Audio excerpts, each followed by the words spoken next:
like to call to order the regular commission of the Cabell County Commission, and we are in the room 300, third floor, Cabell County Courthouse on Thursday, February 24th, 2022 at 10 a.m. And we generally begin with a prayer and the pledge to the flag. So if you would, let us pray.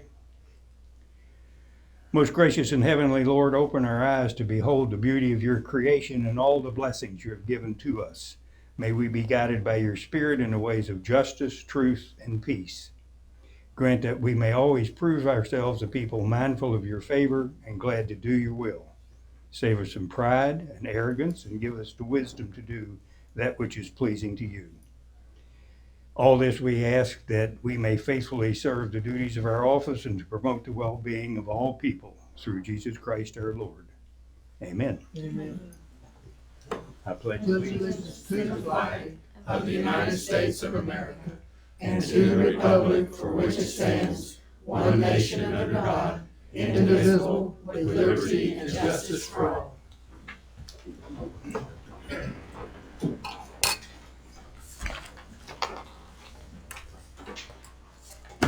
And the first item on the agenda is to approve the regular commission agenda for February 24th, 2022. So moved.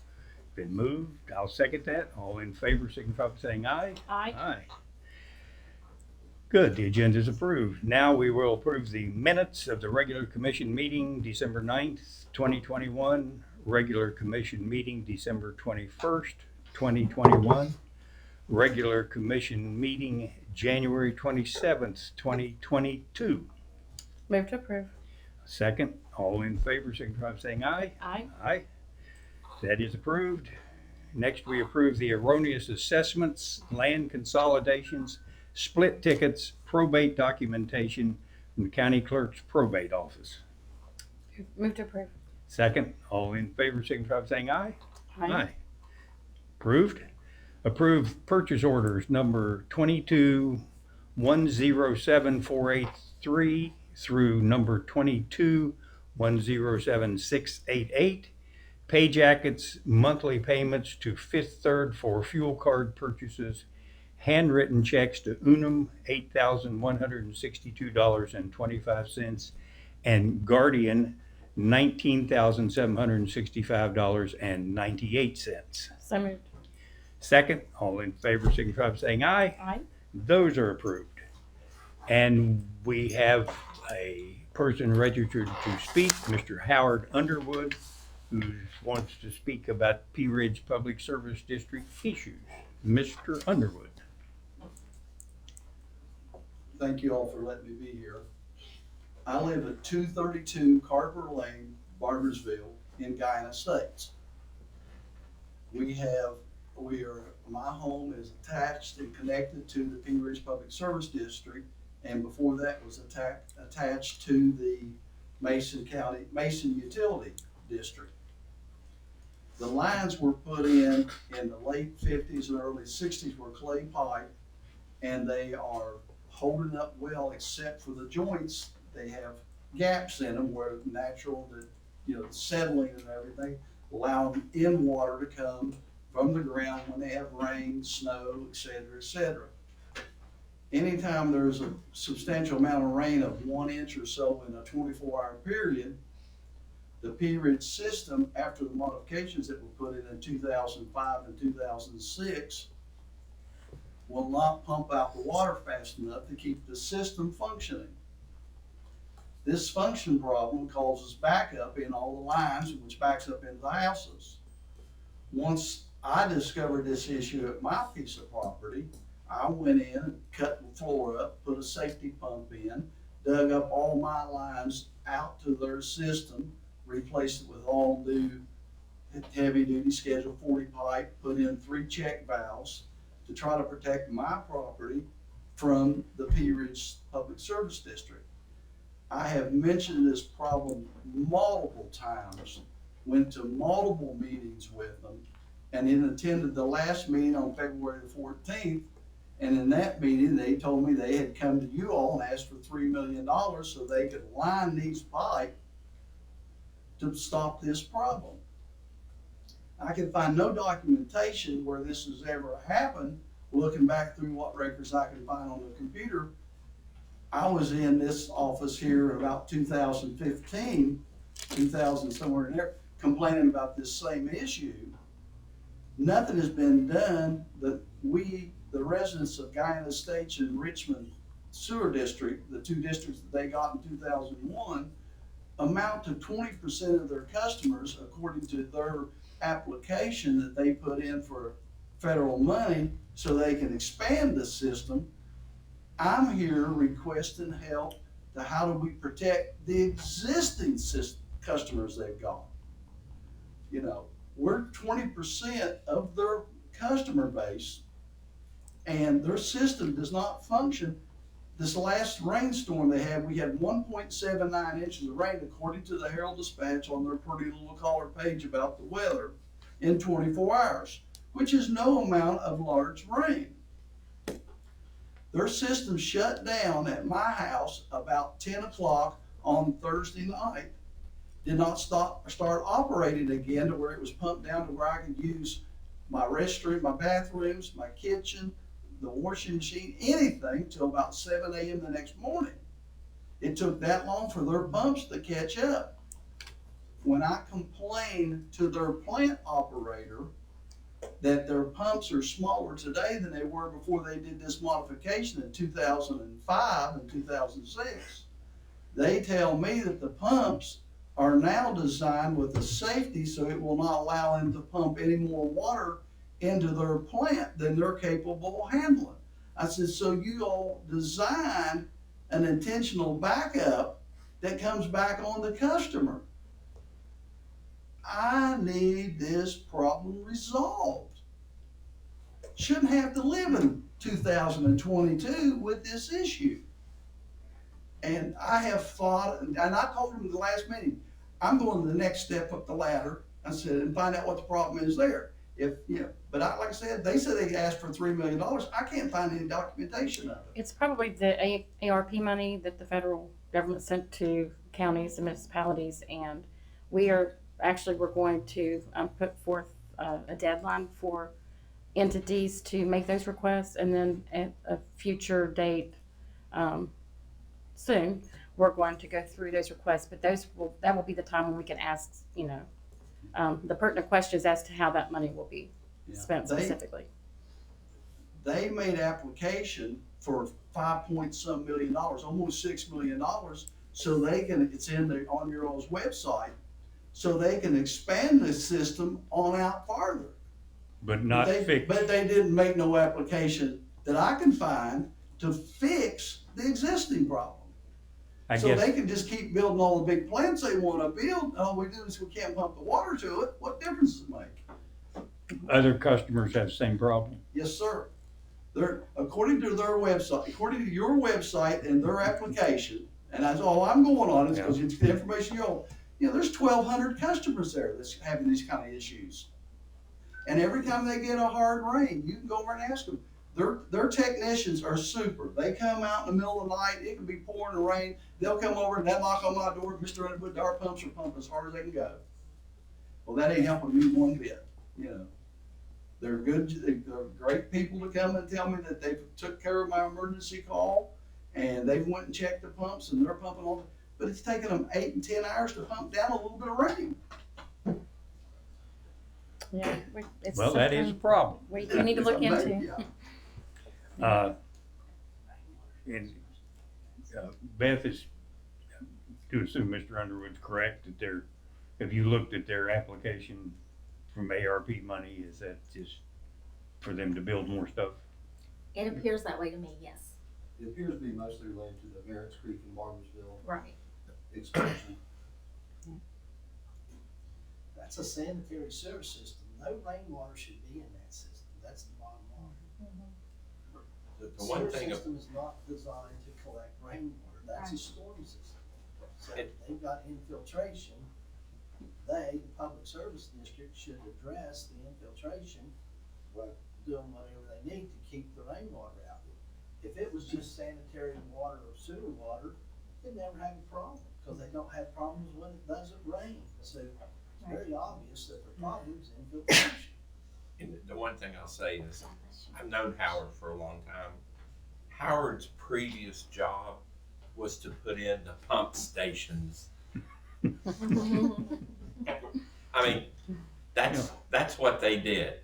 They engineered, they do pump stations all over West Virginia, pumping. Kentucky, Ohio, Canada. I'm glad you said 2015. I used to have a young man who worked for me, and when I'd ask a question and he didn't have an answer, he would say BMT. That was before my time. 2015 was before my time. But you've presented us a problem with which we need to find you a solution. Yeah, when their pumps were pumping down in the olden days, as some people calls it, they would pump down an hour and a half, 2 hours. Well, you could tolerate their system being backed up with groundwater, whatever, for an hour and a half, 2 hours. But when you start talking 10 o'clock at night till 7 o'clock the next morning, and you got a mother who lives with you who had dementia, who didn't understand that she couldn't go in and flush the commode because it was going to cause more problems, you know. And she passed away the same day Miss Cartmill did, and the same day the lady from the Setzer's World Champion up there passed away. But I've just tolerated it long enough. I'm 70 years old. I don't know how long it's going to take them to fix it. I'd like to be alive to see it fixed. Without what you did, you'd just have that backup in your house. Yeah. I mean, swimming pool in your basement. Or, That's correct. Yeah, we first moved in out there, we weren't there a couple of weeks and had a downpour. And we just put new carpet in, fixed that, remodeled the basement, and everything got all ready and threw every bit of it away. Right now, I'm pumping it out into my yard. But I'm be honest with everybody, I bought enough material, I'm gonna pump it in the street and let everybody up and down the street drive through it and walk through it, because, and it's gray water, it's black water. It should not be coming back in people's houses. And their static pressure gets so high that my 3 check valves lets a little bit leak off, like I said, and it'll take 5 to 7 minutes to fill up a pit, yay round and 5 foot deep. Shouldn't have to do that. well, if that's sanitary, then that's a health department issue too, I would think. Yeah, that's my next stop, is to go to them. If you all tell me that, there's nothing I can do here, that's my next stop, go see them. And I don't wanna do that. I wanna just fix the problem. Okay, Well, it sounds like a problem that needs to be fixed. Yes, a long time ago. And it was Well- BMT for me as well. yes, right. We hear you. We will figure out what a next step is for all of us. Miss Foster, she told me, she says, I'm gonna have our engineer call you from up at Thrasher. Great. Tyler calls me. I know Tyler for, since he's come to work for, started telling him what the problem was. He says, they need money. I said, what's all this shovel-ready money going if they need money? I kind of wondered that when they asked for $6 million. Yeah. Yeah. But, yeah. West Virginia supposedly just got an additional $7 billion with a B for infrastructure that's supposed to be delivered into West Virginia, that is going to dwarf all this ARP money. $7 billion for water and sewer projects. So do I need to go see Big Jim, as they call him? Baby dog. You might get some more with baby dog. Baby dog? Yeah, baby Well, that baby dog probably helped me more. As I say, we've heard your complaint. We will give you maybe not a solution, but an answer. And whether it's the health department or Charleston or us or who, will find out something for you. Push him a little bit for me, because I push the road. Okay, all right. Thank you. Thank you. Nobody else has signed up. Is there anybody else who cares to Free to leave. say anything? I will reduce your quantity by one. Okay. Thank you all. Thank Okay. you. Thank you, Howard. Well, then the next item on our agenda is item 36. It's proclamation by the Cabell County Commission regarding Nancy Cartmill. I would ask you to stand and I will read the proclamation. In the matter of the adoption of a proclamation declaring February 24th, 2022, State of West Virginia, Cabell County Nancy Cartmill Day. Whereas longtime Cabell County elected official and public servant Nancy Cartmill passed away Tuesday, February 15th, 2022 at St. Mary's Medical Center. And whereas Nancy Cartmill was the first woman to be elected mayor of Barboursville, where she served from 1993 to 2001 and had the Nancy Cartmill Gardens named in her honor by the children of the Barboursville Elementary School. And whereas Nancy Cartmill was executive director of the West Virginia PTA for 20 years, executive director of the West Virginia Assisted Living Association, and spent 25 years as a lobbyist in Charleston, and was a member and the president of West Virginia Association of Counties, president of the County Commission Association of West Virginia, and member of the Cabell County Commission from 2003 until her death. Whereas Nancy Cartmill served with honor and distinction on numerous boards and commissions, including president of the Tri-State Airport Authority and member of the Southwestern Community Action Council, chairman of the E911 Consolidated Communication Board, member of Kiowa Interstate Planning Region 2 Planning Commission, Cabell County Solid Waste Authority, and the Convention and Visitors Bureau. And whereas Nancy Cartmill, in her service as lobbyist, met with Presidents Ford, Carter, Reagan, Bush, Clinton, and Bush at the White House, and Donald Trump.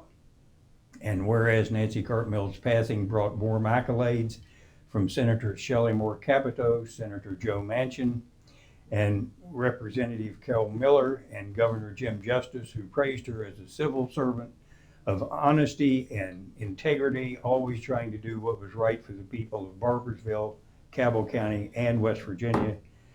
And now therefore be proclaimed that the County Commission of Cabell County, West Virginia does hereby proclaim February 24th, 2022 as Nancy Cartmill Day. And we would hope to have a motion to adopt this on this day to be signed by the President and the Commission. I move to approve the proclamation.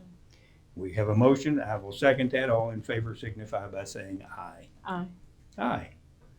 Today is Nancy Cartmill Day in Cabell County, West Virginia, and people have often asked if we will fill the vacancy, and the answer is yes, but the shoes will certainly be hard to fill. So we appreciate Nancy and her service all these years. Thank you all. I would like to thank the staff though too for all the things that they did to honor Nancy here at the courthouse. The flowers, the ribbon, the drape on the courthouse, her parking space. So I'd like to thank all the staff for what you've done for that. She deserved it.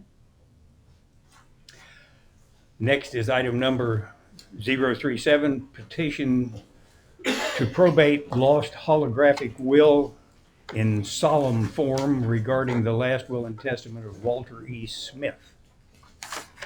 The petitioner, Kimberly Smith, has brought this petition. Apparently, there was a holographic will that was made, and it meets all the standards of what a holographic will has to be. But there was also a regular will made, but it was not witnessed by two witnesses, so it was not a valid will, so consequently we have to go back to the holographic will. They have not found the original holographic will, but this is a copy of it, and there are statements from two people saying that the writing is his writing and they're familiar with it, and the parties involved also indicate that they made a diligent search for the original and they can't find it. So consequently, under those circumstances, it would meet the criteria to be allowed to be probated as a copy, because they indicate that there was no indication that she ever changed her mind as to who the beneficiaries of Mr. Walter Smith were. So consequently, my recommendation to the commission is that we allow the copy of the holographic will to be probated. I move to approve. Second. All in favor of the recommendation and the petition signify by saying aye. Aye. Aye. That is approved. Item number 038 is a petition to grant resignation of Jera Lee Howard as executrix DBN and appoint C.N. Zirkle, Sheriff of Cabell County, West Virginia, as Administrator DBN of the estate of Bruce Kent Stewart. This is a situation wherein Jera Howard, who is a family court judge, was appointed as the executrix of the estate, but by reason of a conflict of interest, she wishes to be removed as the executrix and that the sheriff be appointed in her place to serve as the administrator of the estate. And consequently, under those circumstances, I believe that Mrs. Howard's request should be granted and allow her to be removed and to appoint the sheriff as the administrator of the estate. Move to approve. I'll second that. All in favor of the petition signify by saying aye. Aye. Aye. Petition is approved. DBN means With will attached. Next item is 039, motion to admit copy of will to probate regarding the estate of Dorcas Beatrice McComas Clegg. This is a similar situation wherein the original of the will cannot be found. They also indicate that they have made a diligent search, and they have not been able to find it. There apparently is a safe deposit box, but nobody at this point in time has entry into it. And if in fact, when they do that and they find the will, then of course it will be allowed to be probated. But in the meantime, since they have not been able to find the original, and it is a certain circumstance wherein all the beneficiaries that are named, there's no indication that Beatrice wanted to change who her beneficiaries were, or indicated that she intentionally destroyed it. So this is another situation wherein we should allow the copy of the will to be probated, and that would be my recommendation. Move to approve the recommendation. And I'll second that and call for a vote. All in favor signify by saying aye. Aye. Aye. The motion is adopted to allow that copy to be probated. Next item is 040, West Virginia County's Risk Pool, otherwise known as West Virginia Corp. Policy renewal for 2022-2023. And those are the people who cover us for It's all our- kinds of stuff. Yes, our liability, general liability, auto, workers' comp, insurance for the entire county. And this is the checklist summary and has the coverages to be renewed, and also has a list of all the county's properties and vehicles. And by pooling of that with West Virginia counties, it is a good rate. Yes, when we switched our liability insurance to them in 2015, it saved us about $400,000, and then when we switched to workers' comp from Brick Street to them in 2016, it saved us about another $400,000 to $500,000. But our workers' comp is creeping back up there. Yeah. That's just the nature of the beast. And our legislature isn't helping. No, they are not. And we're not there anymore. That's right. Okay, I move to approve. I'll second that. All in favor signify by saying aye. Aye. Aye. The renewal is approved. Next item 041 is a resolution by the Campbell County Commission establishing a deadline for ARPA funding applications.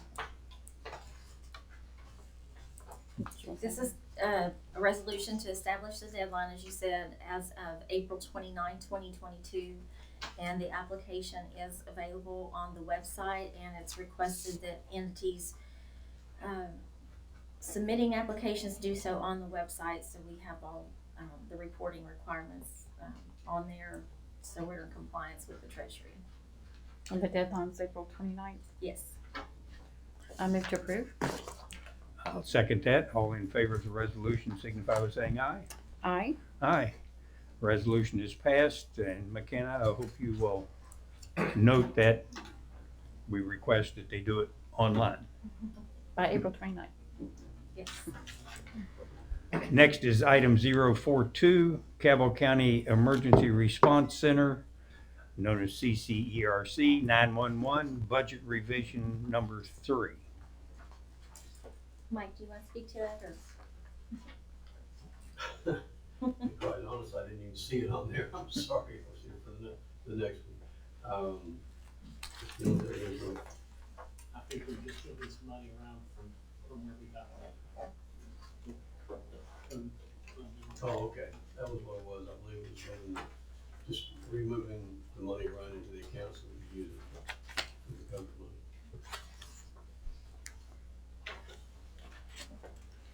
Moving from one item to another, I take it. Yes, sir. Did you have anything to add?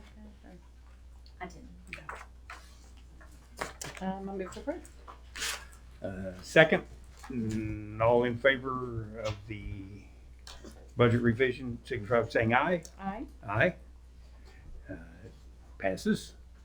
Next is item 043, resolution of Cabell County Commission regarding reclassification of Kimberly Bills as a full-time telecommunicator, Bruce Davis as a full-time telecommunicator. Those are just reclassifications that made the probation. Good. Move to approve. Second, all in favor signify by saying aye. Aye. Aye. Resolution passes. Next is a letter from Chuck Zirkle, Cabell County Sheriff, regarding employment of Roy Belleville II as a part-time security officer. Move to approve. Second, all in favor signify by saying aye. Aye. Aye. Employment is approved. Stick with me on this next one. Item 045 is a resolution of the Cabell County Commission regarding reclassification of Laura Bird as a full-time EMT, Cody Ferguson, full-time emergency medical vehicle operator, MVO, is that it? Evo, MEVO. Evos, Oh, Evos. EVO. Katie Green is a full-time EVO. Levi Griffiths as a full-time EVO. Joshua Jackson as a full-time EVO. Conchetta Barham Lively as a part-time EMT. Joshua Rawlings as a full-time EVO.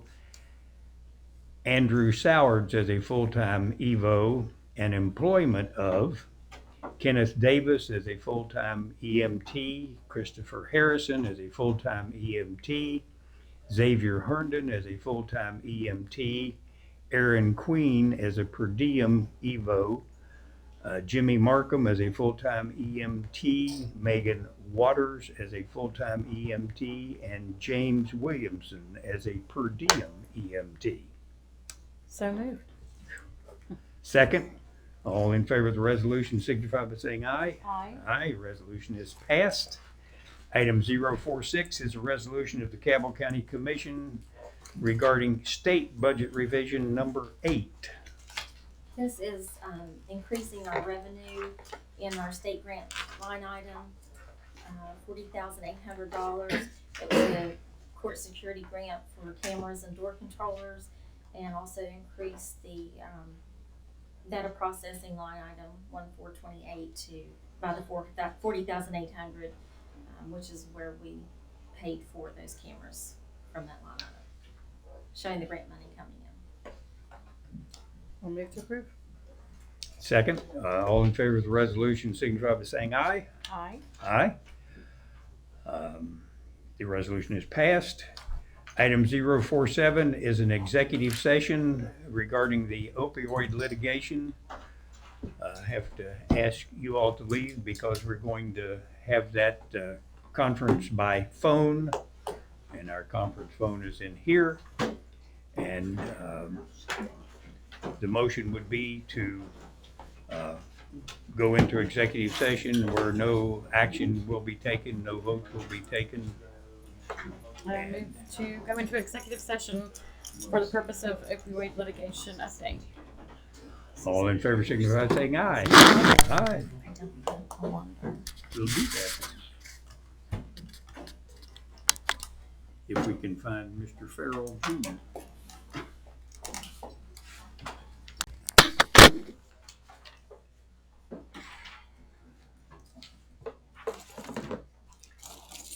I move we adjourn from the executive session where no action was taken, no votes were taken, no decisions were made, and return to the regular agenda. I second the motion.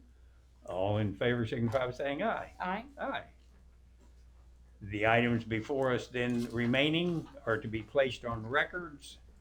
Minutes to be recorded, Pea Ridge Public Service District Regular Board Meeting, December 14th, 2021. Other documents to be recorded are the Pea Ridge Public Service District Managers and Field Reports from November 2021. Pea Ridge Public Service District General Ledger Balance Sheet and Income Statement for period 6, year ending 2022. And Culloden Public Service District Audited Financial Statement for the fiscal year ending June 30th, 2021. I move they be placed on record. And I second that. All in favor signify by saying aye. Aye. Aye. And next we have Commissioners' Representation Reports, Good and Welfare of Cabell County. Okay. I guess we should discuss, yeah, we do have the vacancy, unfortunately, for Commissioner Cartmell's seat, and we probably need to discuss and come up with a process by which we make that temporary appointment. I have said publicly on the radio that I would like to consider people that actually want to apply for the job through their filing for the seat permanently, you know, for the throughout the remainder of the term, instead of having like a person just temporarily fill the vacancy and they have no intention of wanting that position after, you know, for this next election cycle. So that's what I'm putting out on the table. I think that from my standpoint, and I'm not sure how you feel, Commissioner Morgan, but I would like to wait until the March 2nd, I believe it's March 2nd, when the is the deadline for people to file for her unexpired term. And then at such a time, we would look and see who has filed to run and consider those individuals for the temporary appointment. That's what I have on my mind. Not sure if you want to. That's interesting. What I have share on my your, mind is not wanting